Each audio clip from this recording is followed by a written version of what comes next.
Hi, welcome back to the Bread Lab and a continuation of our online baking series. Today I'm going to talk through efficiently throwing flour, whether it's onto a couche, into a basket, or the most important, getting that right amount of coverage, whether it's underneath the dough you're going to divide or in front of your workspace.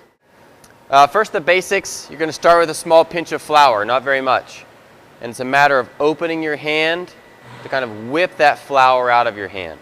So it's you're throwing dice, you're throwing a stone, either way you want to think about it, skipping a stone.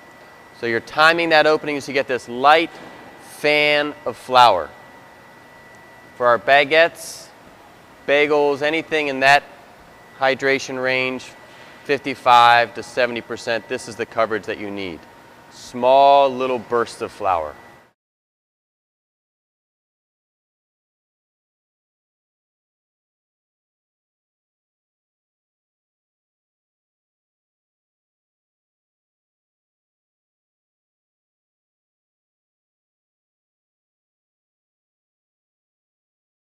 When you're going for a higher hydration dough that you don't intend to shape, I'm going to suggest that you use a sifter.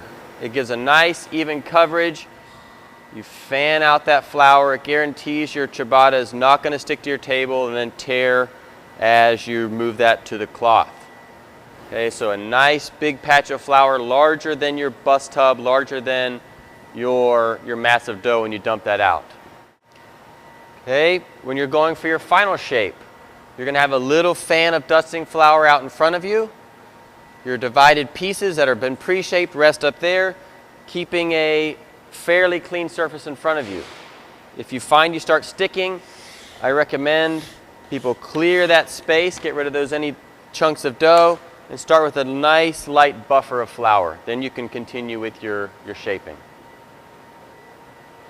Finally, baskets or couche. Depending on what you're shaping and how wet the dough is, if for more conservative hydrations, I'll go into a basket. Certainly still dusting. Wetter doughs, 73% and higher, I'd look for a basket.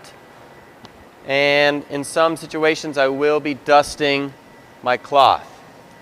I will dribble a little bit of flour and then I make sure I rub that in for even coverage. That is much better than just setting your piece of dough on kind of dribbles of flour. This is still going to allow your dough to stick to the cloth. Oftentimes when we are dusting into baskets, we'll use a combination of rice flour and white flour. You can bring in other flours, rye, a little dusting of bran looks good as well, and helps you keep those doughs off the basket. I like to tap the sifter, not shake the sifter, providing some coverage. Same with our basket. You still want to see the definition of those coils in this banneton. And be careful not to move or drop these baskets once you've dusted. If I set that down too strong, the flour falls off.